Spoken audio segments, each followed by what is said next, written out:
Greetings everyone.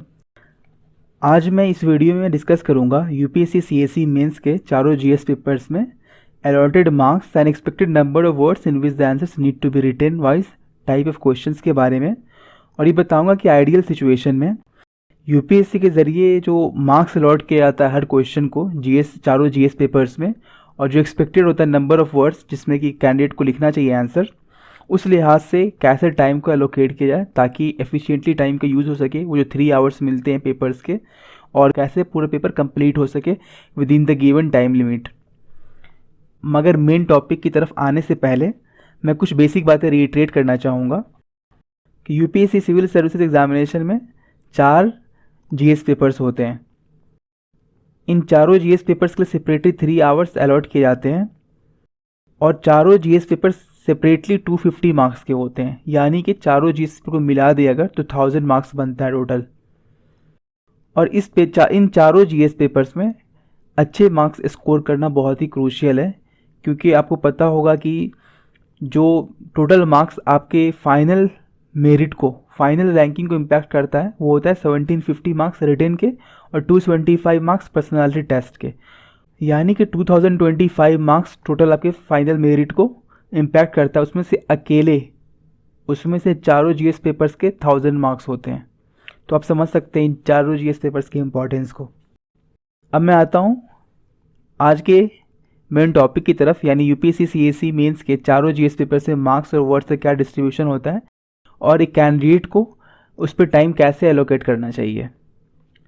तो पहले मैं बताऊंगा जीएस पेपर 1, 2 एंड 3 के बारे में, क्योंकि इन तीनों का पैटर्न सेम होता है। और फिर जीएस पेपर 4 की तरफ मैं आऊँगा और इसका सेपरेटली बताऊंगा, क्योंकि इसका पैटर्न थोड़ा डिफरेंट होता है बाकी के तीनों जीएस पेपर से। तो मैं शुरुआत करता हूँ जीएस पेपर 1, 2, 3 के बारे में। इसमें टोटल 20 क्वेश्चंस होते हैं। तीनों पेपर्स में अलग अलग 20 क्वेश्चंस होंगे, यानी कि जीएस पेपर 1 में 20 क्वेश्चंस होंगे, जीएस पेपर 2 में 20 होंगे, जीएस पेपर 3 में 20 होंगे। इन तीनों के जो शुरू के 10 क्वेश्चंस होंगे, यानी कि क्वेश्चन नंबर 1 to 10, ये 10 मार्क्स वाले क्वेश्चन होंगे, और हर क्वेश्चन का आपको आंसर देना होगा 150 वर्ड्स में। तो यानी कि ये जो क्वेश्चन नंबर 1 to 10 है, इसके ये 100 मार्क्स कैरी करते हैं, जिसका जवाब आपको अराउंड 1500 वर्ड्स में देना होगा। अब आते हैं क्वेश्चन नंबर 11 to 20 की तरफ। ये 15 मार्क्स वाले क्वेश्चंस होंगे, और हर क्वेश्चन का जवाब आपको 250 वर्ड्स में देना होगा। यानी कि ये जो लास्ट के 10 क्वेश्चंस होंगे, ये 150 मार्क्स कैरी करते हैं, जिसका जवाब आपको अराउंड 2500 वर्ड्स में देना होगा। सो देखा जाए अगर, तो मतलब जीएस पेपर 1 to 3 के हर पेपर्स को आपको सॉल्व करना पड़ेगा अराउंड 4000 वर्ड्स में, और 3 आवर्स आपको विद इन 3 आवर्स आपको करना होगा, और 250 मार्क्स एलोकेट किया जाता है हर पेपर्स के लिए। तो ये तो थी बातें जीएस पेपर 1 to 3 की रिगार्डिंग। अब मैं आता हूँ जीएस पेपर 4 की तरफ।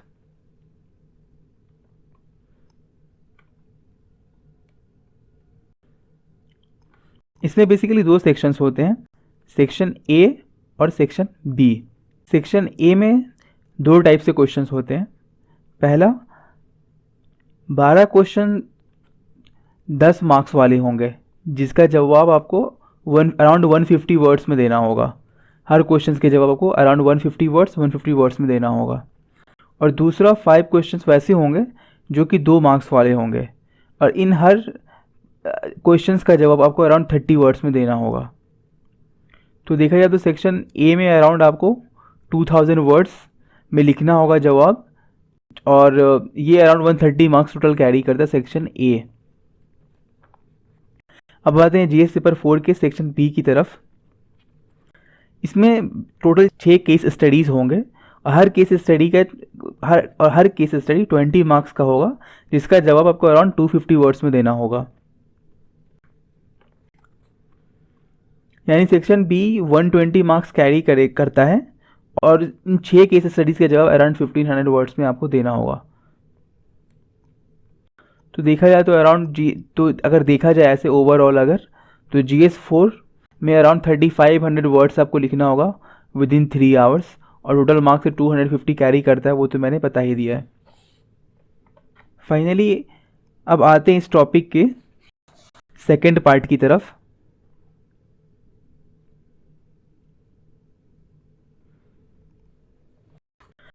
कि जो 180 मिनट्स या 3 आवर्स यानी कि 180 मिनट्स यूपीएससी जो देता है हमें एक कैंडिडेट को पेपर को सॉल्व करने के लिए, उसको एफिशिएंटली कैसे यूज़ किया जाए, कैसे यूटिलाइज़ किया जाए, ताकि पेपर जो हमारा पेपर होगा उसको सॉल्व किया जा सके।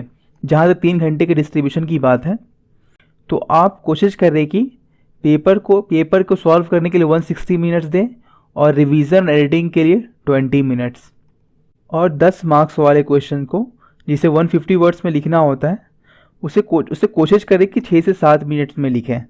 वहीं 15 मार्क्स वाले क्वेश्चंस को जिसमें 250 वर्ड्स लिखना होता है अराउंड, उसे कोशिश करें कि विद इन 10 मिनट्स लिखें। और जो 20 मार्क्स वाले केस स्टडीज़ होते हैं GS4 में जो कि पूछा जाता है, उसे कोशिश करें कि हर केस स्टडी को विद इन 13 to 14 मिनट्स आप सॉल्व करें। एक बात इंपॉर्टेंट कि जो टाइम फ्रेम है ये एक आइडियल सिचुएशन के लिए है, जो कि आपको प्रैक्टिस के साथ में आप अपने आप को इसको अचीव करना होता है, कि एक दिन की बात नहीं है, आपको काफ़ी कोशिश करनी होगी तब इस टाइम फ्रेम को आप अचीव कर पाएंगे। क्योंकि इससे ज़्यादा अगर टाइम स्पेंड करते हैं आप क्वेश्चंस को सॉल्व करने में तो पेपर बहुत लेंदी होता है, पेपर को सॉल्व कर पाना 3 घंटे में बहुत मुश्किल होगा। सो ये था टोटल एनालिसिस कि चारों जीएस पेपर्स के मार्किंग पैटर्न और नंबर ऑफ़ वर्ड्स का डिस्ट्रीब्यूशन क्या है और टाइम को कैसे स्पेंड किया जाए पेपर को सॉल्व करने के लिए। और अब आखिरी अपील के, अगर इस वीडियो से कुछ फ़ायदा हुआ हो, कुछ सीखने को मिला हो आपको, तो इस वीडियो को लाइक करें, शेयर करें दूसरे एस्पायरेंट्स के साथ और इस चैनल को सब्सक्राइब करें। Thank you very much.